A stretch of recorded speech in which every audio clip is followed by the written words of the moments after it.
Perfect. So I'm going to say it one more time. Thank you for joining me for How to Eat, Move, and Live for Healthy Aging. I am your host, Dr. Monique, the physician in the kitchen, and we're going to talk today about how to boost your energy, balance your hormones, and age gracefully. So today, in the next 30 minutes or so, we're going to talk a little bit about who I am, why you should listen to me, more importantly, why I created this talk, a little bit about my own personal journey, and then what you are going to take away from this today if I've done my job. But before we do that, please, we want to know where you are joining us from. So please, before we start, go ahead and just drop in the chat. Let us know where you're joining us from, and we appreciate it because you could have been doing anything this hour. So where are you? And we'd like to start seeing some of those responses. I like to, is the East Coast going to show up, the West Coast, the dirty South, like, what Midwest, where's everybody watching us from? Would you have any international folks? So let us know. Let's see. Um, Let me see what I've got so far. See the thumbs up. Say Charlotte. All right. I see Georgia, Charlotte, ATL. All right now. Hey, I know who that is. Hey, Mally. Thanks for watching. Chicago, we got the Shy, Northern Cali, sunny Compton, California. All right. Is that Kendrick Lamar? Who's that? Who's that? Another Charlotte, B More, Kansas City. I love it. Thank you. Thank you. Asheville. Okay. Raleigh. So we got some North Carolina in the house. All right. So now that we kind of know a little bit about where we are watching from, let's get started. Okay. So this webinar is for you if you are 30 plus and you want to age with strength, clarity, and energy. You're tired of feeling tired and want some real solutions that you can actually act upon. You probably are maybe dealing with some hormonal or muscle issues, muscle loss issues, or weight changes. And you're just curious about this plant-based stuff. You've heard about it. You've seen Tabitha Brown. You've seen other folks. And you want to know, I'm interested, well, how's that going to affect my health? And now you're ready to do something about it. You maybe been on the fence, tried out some diets. You're tired of kind of the quick fixes. You're ready to take real action. This is not for you though, if you want a quick fix or one of these trendy, crazy, TikTok diets or fads. You're not interested or open to small lifestyle changes, or you're expecting, rigid routines. You got to do this, you got to exercise for 3 hours, this is not for you. We're not here for that. Or if you're just not interested in being plant-based. So if you're not interested, no matter what I say, you're going to eat what you're going to eat, then you might want to sit this one out. Or you're not ready to invest in your own health just yet. So, and if any of these apply to you, that's fine. We're just letting you know that that's not what this talk is about. So before we get into that, a little bit about me. I am Dr. Monique, the plant-based board certified physician known as the physician in the kitchen. I help people discover, cook, and eat plant-based foods because my big hairy goal is to fix America's health one plate at a time. So I do that in a variety of ways. Of course, things like this, speaking, coaching, personalized meal plans. I've written a couple of books, Amazon bestseller books. One is a cookbook, Doc Fix My Plate, the physician in the kitchen's prescriptions for your healthy meal makeover. And I'm probably proudest about my vegan Worcestershire sauce that is um, available on my website, veganwsauce.com. Also in the Charlotte area, we're on 28 Food Lion shelves. So excited about that. And I've also been seen in several media outlets that you see there. I practiced family medicine for 20 years, 15 years of primary care, 5 years in occupational medicine. And now I work in an administrative role as I pursue my passion, which is what I'm doing right now. So I created this webinar. So why are we here? So I created this because you shouldn't have to wait for a wake-up call to feel your best. It shouldn't be a number on a calendar or a particular season. Once you make up your mind and you know you want to feel your best, then you should be able to take those steps. And that's what we're here for today. So my personal journey, I went from family physician, again, where I practiced for 20 years clinically, to I'm in the wellness space now. So back in 2020, raise your hand here if you remember what happened in 2020. I wish I could remember. Little pandemic, right? Well, that was also the year that I turned 50. I'm a 70s baby. Raise your hand if we've got any 70s babies in the house. Yeah, there we go. Um, so I turned 50 in May of 2020, and I had plans from, of course, right? Had plans, and that all came to a screeching halt because of the little pandemic. So with more time at the house, like everybody else, I actually started, kind of doing a little bit more research. I was like, I want to be as healthy as I can in my second half of my century. I've been fairly healthy, other than having high blood pressure, which was diagnosed in my 30s. Been fortunate to be fairly healthy. However, I do have all the scary stuff in the family history: the heart disease, the cancer, diabetes, obesity, stroke. So of course, I want to do what I can to prevent those things from happening. So I started really educating myself on food sources, plant versus animal based, how our food is made. And also during that time, I attended a vegan culinary school online. And so, kind of just putting all that together, it really just seemed like a natural fit for me. And so the name Physician in the Kitchen came up because I'm a physician, and one of my favorite places to be is the kitchen. I call it my lab. I'm always in there experimenting, whipping stuff up, which is how I came up with the Worcestershire sauce. So it all just kind of came together. So let us go on and to the next slide. And so, of course, during that 20 years, I treated, in addition to my family history, I also treated, of course, patients with a lot of chronic diseases that were lifestyle related. And so during my time as on the clinical side was always involved in trying to get people to make lifestyle changes that could really have big impacts in their health. So today, what you're going to learn about is how plant-based eating supports energy, hormone health, and longevity. The truth about aging, we're going to bust some of these myths. The four key lifestyle pillars that matter most, which are, and these are in no certain order, but they all are important. So food, movement, sleep, and self-care. Practical, realistic habits you can use. To me, there's no point in doing this if I give you a list of things that you look at it and you're like, what is she talking about? Where do I start? So we want to make it easy and accessible. And then, of course, if you stay to the end, you get a free gift because why not? So let's talk about some of the myths, what we've been told about aging. It's all downhill after 40. I've actually heard this now change to 30. I'm like, oh my goodness, it's getting younger and younger. Midlife weight gain is inevitable. Just accept it. You're gonna gain a little weight. I had an uncle, may he rest in peace. Whenever I went home to New York, he would be like, "So Monique, when are you gonna gain weight?" And I was like, "Well, that's not really on my list of things to do. Like I'm actively trying to avoid that." So, you don't necessarily have to gain weight. Hormones just decline. There's nothing you can do. And again, feeling tired, foggy, out of sorts, or bloated, it's just a part of getting older. Well, that may have been true for our mother's generation or our mother's mother's generation, but that's not true today. And it probably wasn't true then either. Because the science tells us otherwise. We have research that shows us that 90% of chronic diseases are lifestyle related, not genetic. Now, what does lifestyle mean? What you do. Some of those things we're going to talk about later. How much you eat, what you eat, how much you sleep, how much you exercise, if you smoke, if you drink excessively, all those kinds of things. Versus like someone like me who, yes, was diagnosed with hypertension. Well, my mother has hypertension or high blood pressure. So that increased my risk 50%. I mean, I had a 50, flip a coin, 50-50 chance of getting hypertension. So obviously you can't change your genes, but you can change what you do in your life that will affect how those genes may be expressed.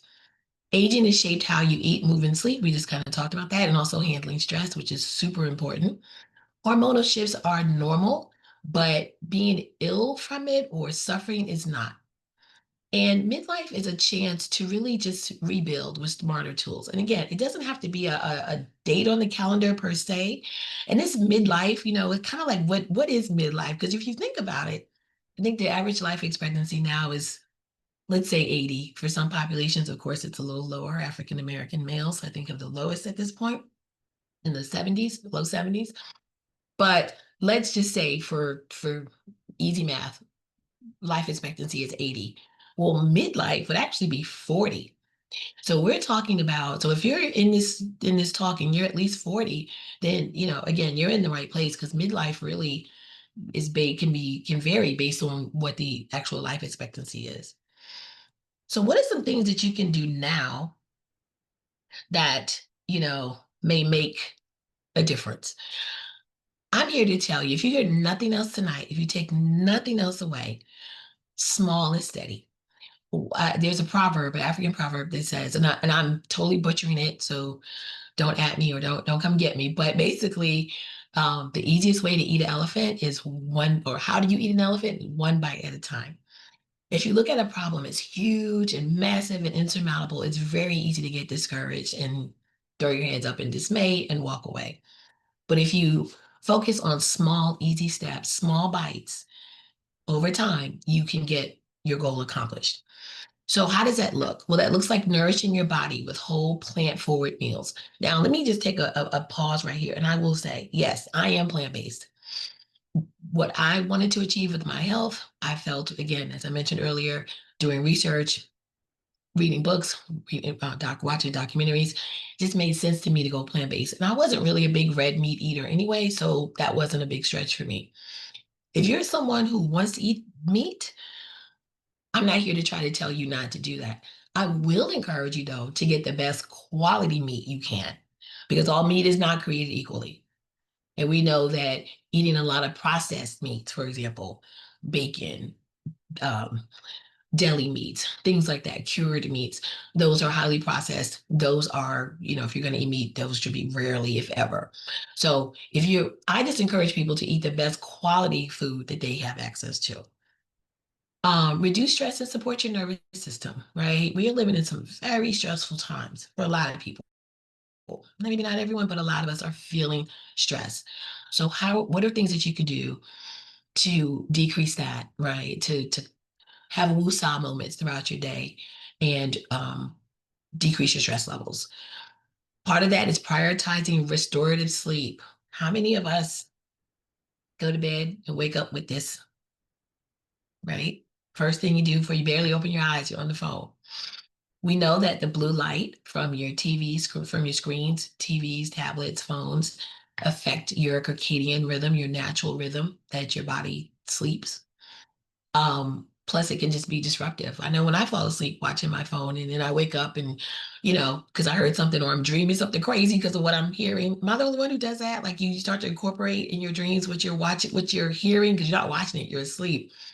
But then you start to hear it in your, plays out in your dreams. That's a sign to turn the phone off, turn the TV off, and get good sleep in a dark, cool, quiet room. Maybe a little bit of white noise in the background if you need it. But do you want to prioritize sleep? And it should be at least 6 hours a night. If you're getting less than 6 hours, and some people pride themselves, oh, I only need 2 to 4 hours of sleep a night, or that's really not something to brag about. Your body needs sleep. And so for most purposes, a minimum of 6 hours is ideal. And then movement, right? Moving consistently, even if it's small movement. Tai Chi, if you've ever seen older folks doing Tai Chi, they're not, huffing and puffing. They are slowly moving through space, but they're improving their flexibility, they're improving their strength. It's good for their cognition, for their brain process. It's good for their body. And then, you may look at them and think, oh, they're not really doing that much, but they are. So any movement you get credit for, as opposed to just sitting with, have you heard the saying, sitting is the new smoking? Because we know that sitting and sedentary lifestyles increase risks for diseases. So let's talk a little bit about hormones. And let me say too, guys, if you have questions, and I'm so sorry I meant to say this from the beginning, if you have questions, please start putting them in the chat. We want to make this interactive. I've only got a few more minutes of actual talking, and then we want to open it up for questions. So if you have questions now, you don't have to wait. Go ahead and put them in the chat, and we'll get to as many as we can at the end. So what about hormones, right? That's kind of a popular talk. And when we think about hormones, we tend to think more about women for obvious reasons, but it's not just for women. If there are some, I think there are men on the call. We all have estrogen, progesterone, and testosterone. The sex hormones, as they're called, or as they're known. Of course, women have more estrogen and progesterone, and men have more testosterone. But we know that the female hormones tend to they can impact your mood, your weight, metabolism, and your sleep. For men, testosterone is what gives them the muscle mass, affects how their fat is distributed, and of course, their sexual health and performance. Insulin, we know, of course, regulates your blood sugar, but it also plays a role in hunger and how your fat is stored. and cortisol, which is the stress hormone, that can also be high and can be related to belly fat and fatigue. And by no way is this an it's all exhaustive or all inclusive list. This is just some of the ones you may hear more about. So, how does food support hormones in life? So, on the left, we've got foods that may be a little bit more recommended for women and maybe a little bit more recommended for men, but that's not, let's be honest. Of course, both sides are going to be good for both genders, for all genders.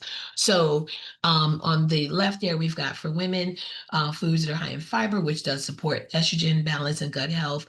Plant-based phytoestrogens, which are basically plant estrogens. Those are going to be found in your flaxseed, chia seeds, tofu, things like that. Can actually help with menopausal symptoms. It's interesting, women in Japan tend to have lower rates of menopausal, the hot flashes, the mood swings, vaginal dryness, things like that, because they eat diets high in soy. And so soy has plant estrogen, which actually is protective because it blocks the effect of estrogen in the body, specifically on breast tissue, uterine lining, the ovarian, that types of things, those types of organs. So we know that soy has a very beneficial, plays a beneficial role. And then healthy fats such as avocados, nuts, again, those seeds, nourish hormones and reduce inflammation and can also help with stabilizing blood sugar as well. And the other thing too is I want you to take away from this is whole foods. The more whole foods you can get in your diet, whole food plant-based, is better for you than highly processed foods. We kind of mentioned a little bit of that earlier with the processed meats, but the closer something is to how it came out of the ground, or off the tree or wherever you're getting it from, that's going to be better for you. Because just if I may digress just a little bit, and by show of hands, who here thinks that if something is labeled healthy, if something is labeled vegan, that automatically means it's healthy? By show of hands, is vegan interchangeable with healthy? You may think it's a trick question, but so I see one hand raised. Let's see. So yeah, looks like quite a few people are think that that means healthy. Not necessarily.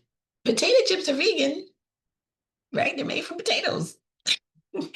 So, but you don't want to eat too many of those at one time. Um, Vegan just means plant-based. It just means that it's no animal products were used or animal sources were used to make it. But unless something is whole food plant-based, that's kind of the highest standard you can achieve because that means it's minimally processed. You're going to get the full benefits of those of that food. Say, for example, rice, right? Rice is vegan, it's plant-based. But white rice is so highly processed, they stripped away the outer part, the bran, which is the fiber. They strip away the healthy fats that come with it, and then they process that to make the white rice versus whole wheat, which has all those three parts of the actual grain that you're getting the fat, the fiber, the vitamins, the B vitamins, etc. So just a little word or a little explanation there about not all vegan is healthy. And then for men, we see on the right, um, oops, just lost my screen. Hold on one second. We see the blueberries and we'll start with the cruciferous vegetables, so the kale, the broccoli, those support estrogen metabolism as well in men. Zinc, plants that are rich in zinc, such as pumpkin seeds and legumes, can help with testosterone production.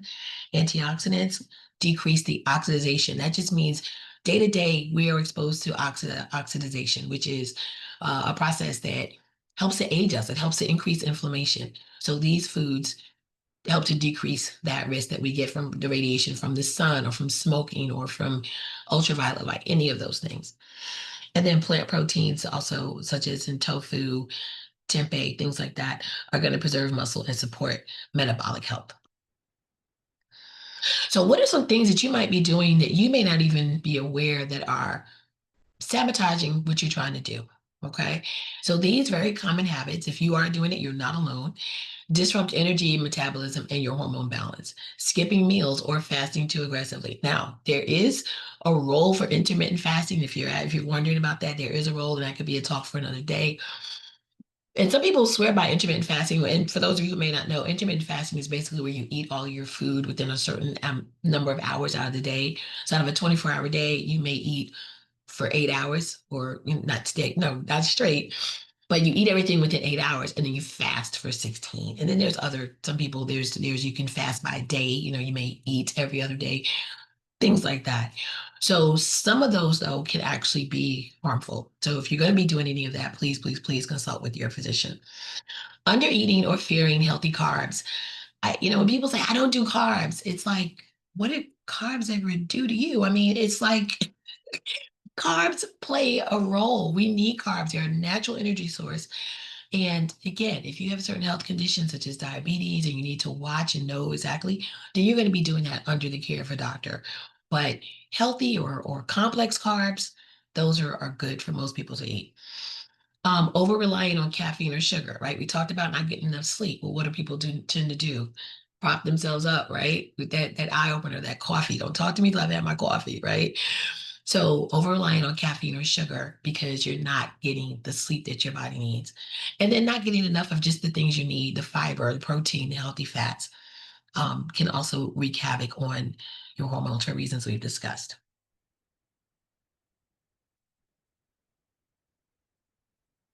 Why am I frozen? Okay, so let's talk a little bit about the lifestyle pillars that we mentioned earlier, which are food, movement, sleep, and self-care. And we've already kind of talked about food, right? Basically, plant-based or the best quality. If you're going to be doing meat or eating meat, lean meats, trimming off that fat, right?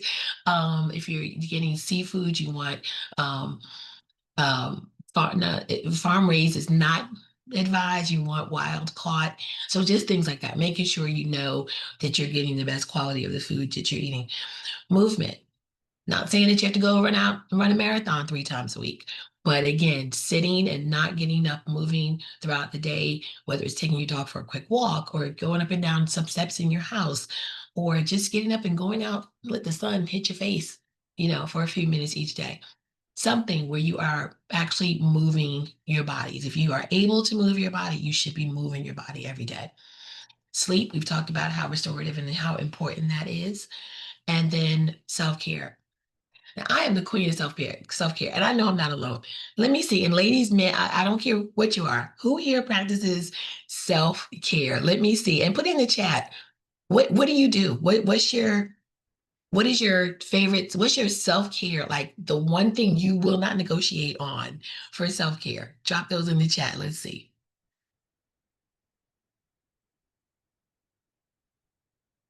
Let's see what we've got. Danielle, I see your question about how cool should our bedroom be at night. That's a great question. I think the answer to that depends on if you're in menopause or not.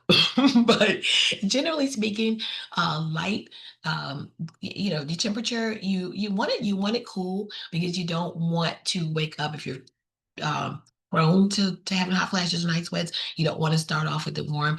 So as far as the temperature, I don't know. Whatever is comfortable for you is what I would say. Maybe a little cooler than what you may do during the day.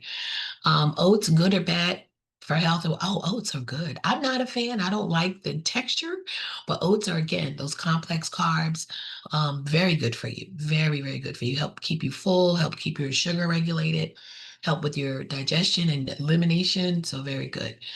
Um, so good. All right. Monthly massage, sleep, massage is moving every day and meditation. Yes. Sunbathing. I love that. Yes.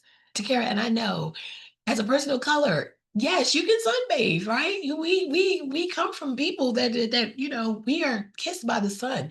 Now, of course, you want to be safe. You want to use your sunscreen with SPF of at least 30, maybe even 50. But yes, sunbathing is excellent. Lavender spray, steam room, good, good. Daily meditation, love it. So you guys already know this stuff, right? But sometimes we get caught up in the hustle and bustle of life, and then we forget to incorporate that. So, are you all still seeing my screen? I just want to make sure you guys are still seeing my screen. Give me a thumbs up or say yes. Okay, perfect. Um, So self-care. And I just love that she's got the gold mask on in this picture. I just love that because I actually have some of those and they are wonderful. So, all right. So we're going to be wrapping up here because I want to get to your questions. Bear with me one second. We're on a roll here. Okay, here we go. All right. So what do I do at 55, right? What do I eat? What kind of on a typical day for me? So all the stuff we've talked about, breakfast, I'm a big fan of tofu. I can't get enough tofu. I love it. Typically I'm using or eating the firm tofu. Tofu comes in different textures. You've got the silken, which is a softer one, which is great for sauces, creams, things like that. But the one that I can use as a meat substitute or chicken substitute is the firm. You can whip up a quick scramble, throw some veggies or a side of fruit. For lunch, kale, quinoa. Quinoa is a complete protein. And it's a grain, but it has all 9 essential amino acids, which are the amino acids we can't make as humans, so we have to eat that. Quinoa is one of the foods that has that, and it's so flexible. In my cookbook, I have quinoa as a breakfast, something for lunch, dinner, and then as a dessert. Like quinoa, you can do a lot with quinoa. um, Tahini, one of my favorite things to use is tahini, which is sesame oil. It's really helpful with making, you can of course use it in hummus, but then also in a dressing. And then dinner, this can be another legume such as lentils. Lentils, let me tell you, I have slept on lentils for, ashamed to say, for way too many years, but now I am on lentil like meat. Lentils are bae for me right now because they are, especially, you buy them dry, they are pennies per serving, and you are saving so much because you get the fiber, the protein, the minerals, the vitamin, and they are just so flexible. And they come in different colors. So it's black, there's green, there's red, there's yellow, and they do brown, right? That's kind of the workhorse. So, and they serve different purposes. So if you're like me and you've been sleeping on lentils, please wake up and go get you some lentils. Do yourself a favor. So I have come to the end of what I wanted to get to with you all. Thank you again so much. I could go on and on and on. So I have to stop myself because I really do want to start answering some more of your questions. And so, Kristen, if you don't mind, I'm going to ask you, Kristen's one of my assistants, if you don't mind coming off mute and just reading some of the questions for me. Yep, there was a question earlier from Vet Carrie. Aside from the oats question, she asked if the impact of minimal sleep on weight loss objectives. Excellent question. Yes, we know that not getting enough sleep definitely impacts your weight loss. Your body it's called a circadian rhythm. You have different hormones that are released throughout sleep. One of them you may have heard of, melatonin. There are others that we're becoming more aware of that affect satiety and which is knowing that you're full and you stop eating. They affect hunger, things like gremlin and inulin. So yes, not getting enough sleep interrupts that cycle. You don't let your body do what it needs to do as far as releasing enough of those hormones. And you don't let your body repair itself. Your brain actually repairs itself while you're sleeping. And so you, by not having enough sleep, you are negatively definitely impacting hormonal regulation and the role that they play in your weight loss goals. Great question. So another one just came in. I'm sorry if I'm butchering your name, Janice or Janice. How would you suggest getting started with healthier eating to help lose weight?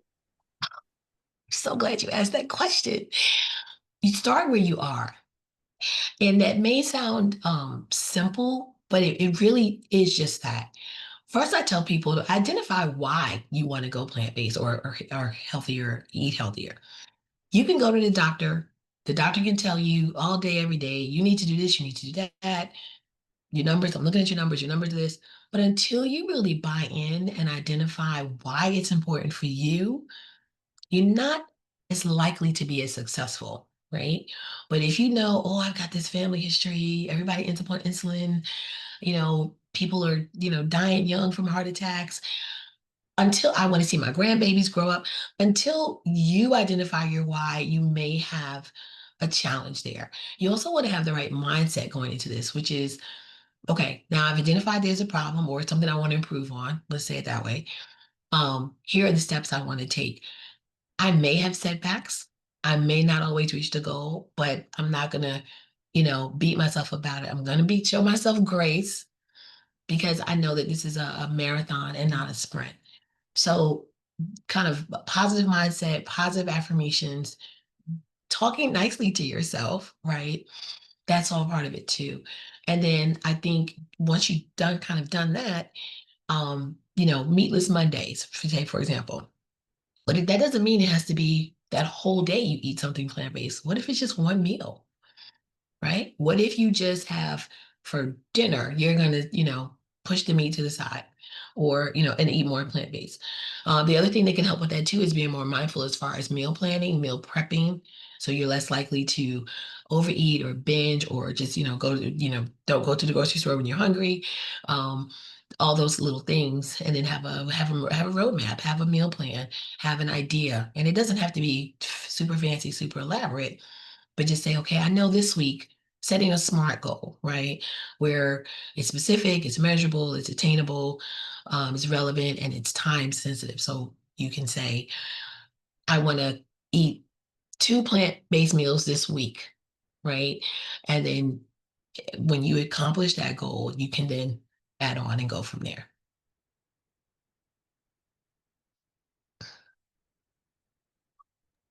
Any other questions? Because One other we've just got an assignment for you before we let you out of here. You got to do a little bit of work before you go. So before we get to that, There was one other question that came in. It says, what are your thoughts on natural foods, herbs versus medicine in reference to overall health and healing? well, again, you guys are asking some excellent questions. I see them as partners, right? And I'm sorry, I forget sometimes to give this disclaimer at the beginning of the talk. What I'm telling you is for educational and entertainment purposes. I'm not trying to diagnose, treat, prevent, or cure any disease. Well, I certainly want to prevent, right? I want you to be as healthy. But take what I'm saying and take it to your physician and apply what works for you. But as a physician, yes, did I prescribe medications? Of course I did, because sometimes people need medicine.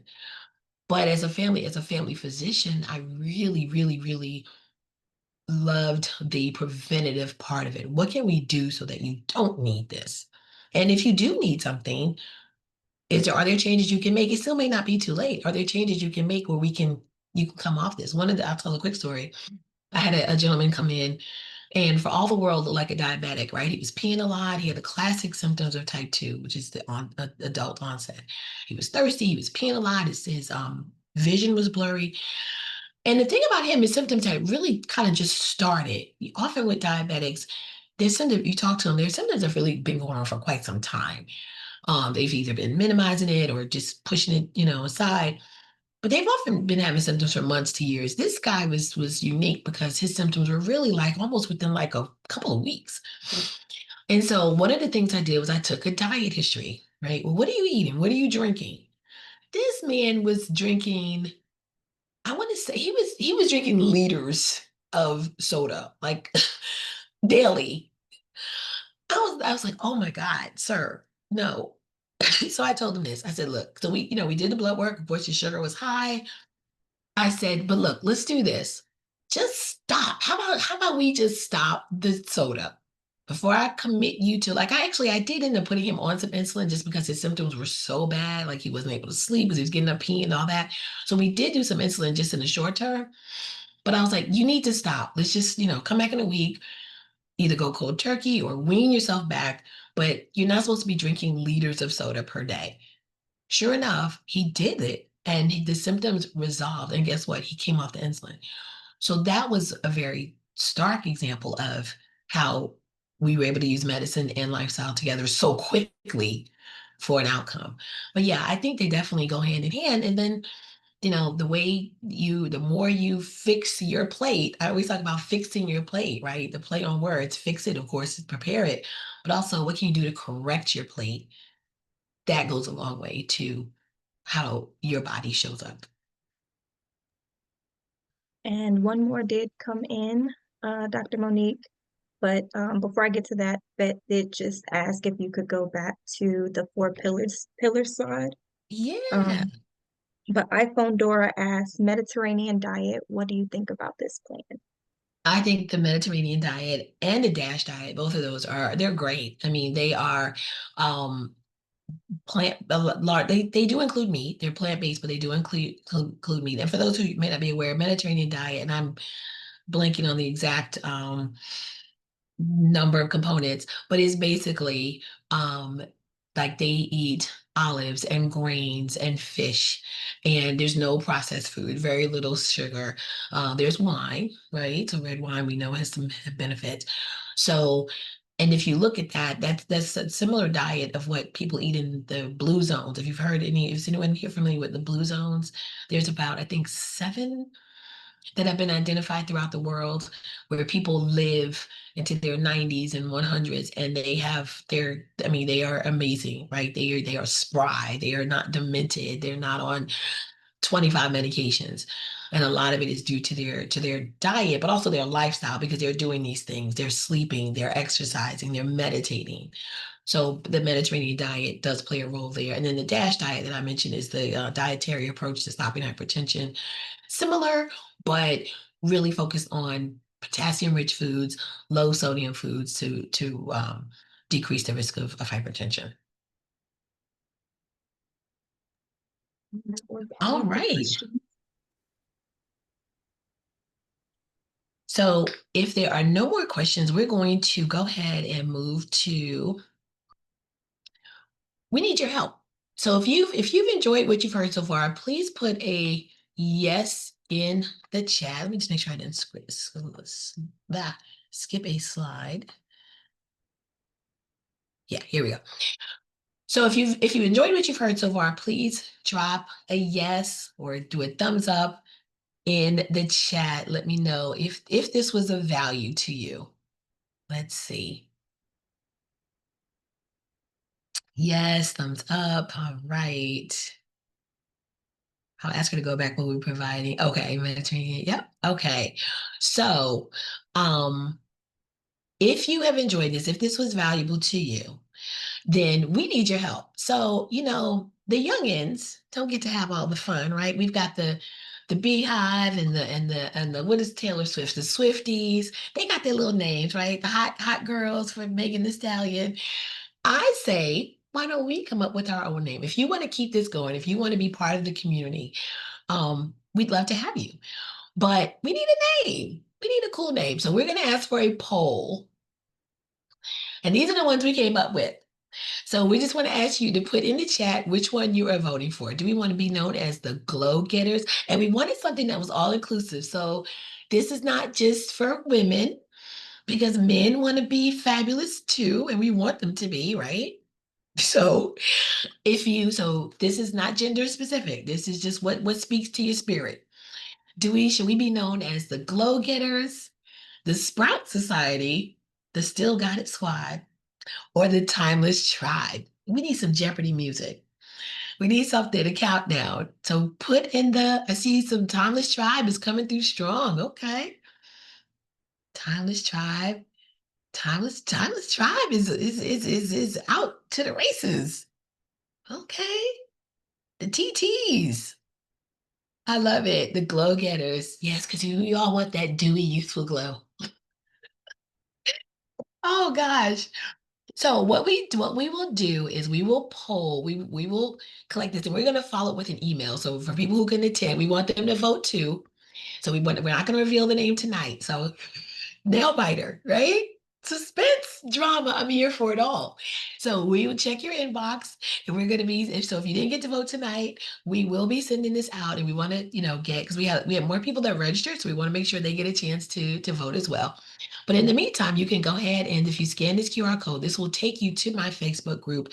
Right now, we're calling it the Meal Masters, because that was my first book, Meal Master, Your Simple Guide to Modern Day Meal Planning. It was a little how-to book on how to meal plan, right? How to meal plan, how to meal prep. So we named our community that, but we want to grow and evolve, right? We want to change that if as and see what we can come up with. So stay tuned. We will be sending out an email with the winner. So once you go ahead and scan that, and these you guys will get this as well afterwards. So it's not if you don't get it now, you will have access later too. And then we are going to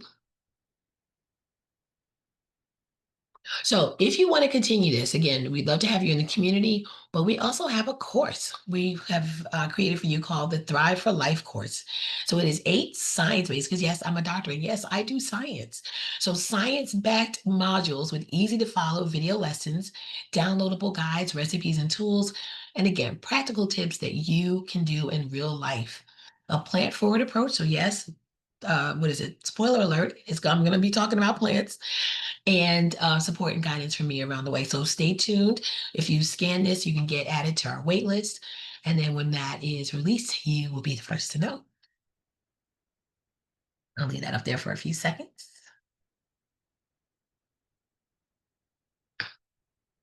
So before we wrap up, are there any other questions? Thank you all so much for joining tonight. This is the friend as promised, we promised you a gift for staying to the end. So one more QR code to scan this plant-based guide for longevity and healthy aging. It goes to a lot more detail than what we touched on here. But if you scan this, it'll take you to where you can get your copy. Let's see. All right. Well, if that is all, Kirsten, are there any other questions before we let people go? Nope, nothing has come in the chat yet. Okay. I like to be respectful of people's time. So I have enjoyed this. I hope it was wonderful for you all. I hope you learned something. And I would like to actually, Kirsten, can you get a screenshot if everyone if you don't want to be in the picture, then turn your camera off. But I would love to grab a screenshot of everyone who's on the call. So if you don't mind, we'll grab a quick picture. Yep, let me just sort out um the The grid. bots, Yeah. everyone's bot is taking notes. So while she's doing that, I just want to again thank you for coming. Thank you for listening. And I'd love to keep this going. So please consider joining our community. Get your votes in for those for your favorite name. But I think, I think the Thrive, I think you guys, the Timeless Tribe, excuse me. I think that one was the one that was the leader of the pack. So we'll see. All right, Dr. Monique, if you want to stop sharing your screen, I can Okay. get the picture for you. Of course.